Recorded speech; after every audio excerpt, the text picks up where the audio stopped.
салом алейкум хонандагони азиз, имрӯз мо ҳамроҳи шумо мавзӯи дарси 23-ро меомӯзем ки мавзӯи имрӯзии мо бахшида мешавад ба сумми прогрессии геометрии беохир ҳангоми модули қу хурд аз як буданд. Адади b1 тақсими 1 минуси қу сумми прогрессии геометрии беохири bn номида мешавад агар дар он модули қу хурд аз як бошад. Сумми прогрессии геометрии bn-ро бо ҳарфи s ишора карда формулаи s баробар b1 тақсими 1 минуси қуро ҳосил мекунем. исботи ин формуларо дида намебароем. барои он ки исботи ин формула дар китоби синфи 9 алгебра мавҷуд аст, мо барои мустаҳкам кардани мавзӯъ якчанд мисолҳоро ҳамроҳи шумо дида мебароем. агар ҳар як аъзои пасоянд аз аъзои пешоянд хурд шуда рафтан гирад, дар ин ҳолат адади қу ҳосил мешавад ки онро прогрессии беохир хурди геометрӣ меноманд. биёед ин гуфтаҳоро бо мисолҳои мушаххас шарҳ диҳем. мисоли якумро дида мебароем. дар шарти мисоли якум чунин омадааст: прогрессияи геометрии зерин дода шудаанд. санҷед ки махраҷи қу шарти модул аз қуро қаноат менамояд. агар қаноат кунонад, суммаи прогрессияро ёбед. бигузор дар мисоли аввал 0, 3, 1 ва ғайраҳо дода шуда бошад. дар мисоли дуюм бошад 2 минуси 1 тақсими 2, 1 тақсими 8 ва ғайраҳо дода шудааст. барои ёфтани адади қу мо бояд аъзои пешояндро ба аъзои пасоянд тақсим кунем. ҳал мекунем. бояд модули аз қу бояд хурд аз якро қаноат кунонад. дар ин ҷо дар мисоли а b1 яъне аъзои якум ба адади 9 баробар аст, аъзои дуюм ба адади 3 баробар аст. барои ёфтани қу мо бояд b2-ро ба b1 тақсим кунем. b2 дар ин ҷо ба 3 баробар аст, b1 ба 9 баробар аст. пас қу ба 1 тақсими 3 баробар шуд. хеле ки маълум гардид 1 тақсими 3 хурд аз адади 1 мебошад. пас формулаи суммаи прогрессии беохир хурдро истифода бурда b1 тақсими 1 минуси қу мо суммаи n аъзои аввалини онро ҳисоб мекунем. суммаи прогрессии беохир хурдро ҳисоб мекунем. яъне b1 ба 9 тақсими 1 минуси қу дар ин ҷо 1 тақсими 3 аст баробар 9 тақсими аз 1 тақсими 3-ро ҳангоми тарк кардан 2 тақсими 3 ҳосил мешавад. ё ин ки 9-ро ба 2 тақсими 3 тақсим карда ҳосил мекунем 9 зарби 3 тақсими 2, ё ин ки ин баробар аст ба 9-ро ба 3 зарб карда 27-ро ҳосил мекунем. 27-ро ба 2 тақсим кунем баробар мешавад ба 13,5. айнан ана ҳамин масъала дар масъалаи б нишон дода шудааст ки онро дида мебароем. дар шарти б чунин аст: аъзои якуми прогрессия ба адади 2 баробар аст, аъзои дуюми он ба минуси 1 тақсими 2 баробар аст. мо бояд махраҷи прогрессияро ёбем. b2-ро ба b1 тақсим мекунем. пас ҳосил мекунем минуси 1 тақсими 2 тақсими 2. дар натиҷа ҳосил мекунем минуси 1 тақсими 4. ва чӣ тавре маълум аст? модули аз қу бояд хурд аз 1 шавад. ҳамин тавр минуси 1 тақсими 4 хурд аз 1 аст. 1 тақсими 4 хурд аз 1. пас ин формуларо истифода мебарем ва прогрессии беохир хурдро меёбем. b1 дар ин ҷо 2 тақсими 1 минуси қу дар ин ҷо ба минуси 1 тақсими 4 баробар аст. пас минуси 1 тақсими 4-ро мегузорем ва дар натиҷа ҷамъ ҳосил мешавад.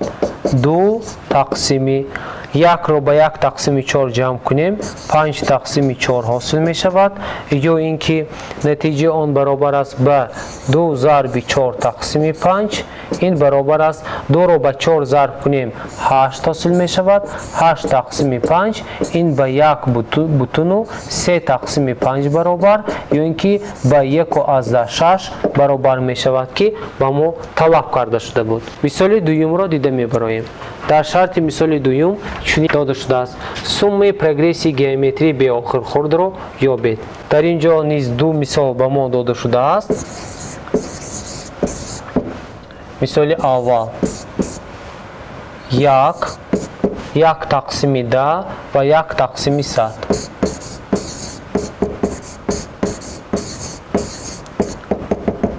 талаб карда мешавад ки суммаи прогрессии беохирро ёбем. дар шарти б бошад минус 1 тақсими 2, 1 тақсими 4, инчунин минус 1 тақсими 8 дода шудааст ки мо бояд прогрессии беохирро ёбем. ҳал мекунем. формулаи дар мисоли аввала бударо истифода мебарем ва суммаи беохирро меёбем. дар натиҷа чунин менависем. дар ин ҷо b1 аъзои якум ба 1 баробар аст.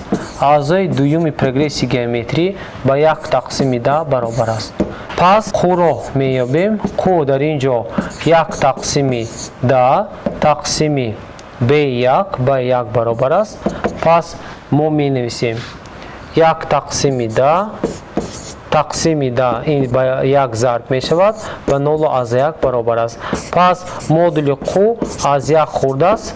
ҳисоб мекунем суммаи онро, яъне s баробар b1 тақсими 1 минуси қу ин баробар аст. аъзои якуми он ба 1 баробар аст.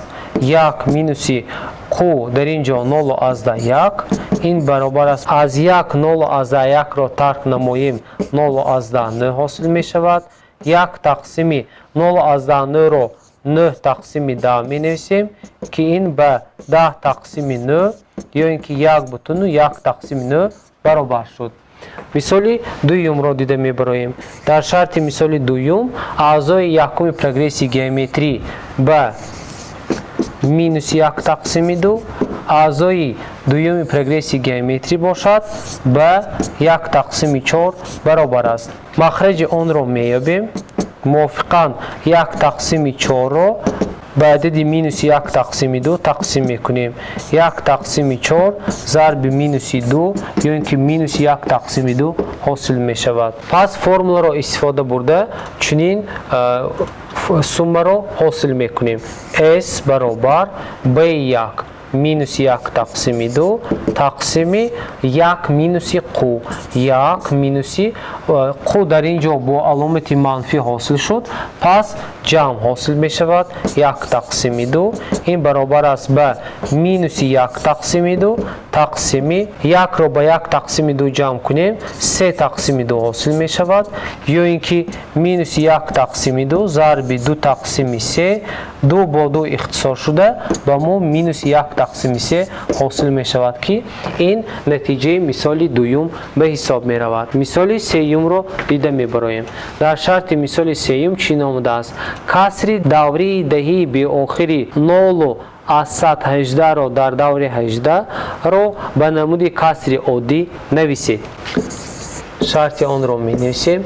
ба мо 0 бутуну аз 118 дар даври 18 дода шудааст ки мо онро ба намуди касри даҳӣ нависем.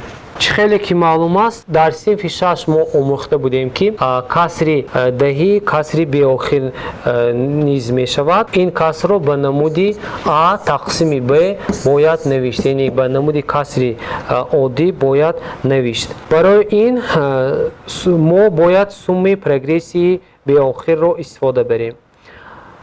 биёед 0/118ро дар даври 18 чунин табдил диҳем. менависем ҳал 0/118 дар даври 18ро чунин навиштан мумкин аст. ба намуди сумма менависем. 0/118 ҷамъи 0,2018 ҷамъи 0,418 ҷамъи ва ғайраҳо. инро истифода бурда ҷамъшавандаҳои қисми рости баробарии аъзои прогресси геометрӣ мебошанд ки дар он аъзои якум ба 0,18, аъзои дуюм мувофиқан ба ин адад аъзои сеюм низ дода шудааст ки махраҷи он ба 0,1 баробар аст. Яъне махраҷи онро барои ёфтан мо аъзои дуюмро яъне 0,18ро ба адади 0,18 тақсим кунем. ҳангоми тақсим кардани ин ададҳои касрӣ ба мо 0,1 ҳосил мешавад ки дар ин ҷо модул аз қу хурд аз як қаноат мекунонад. Пас сумми прогрессиро истифода мебарем.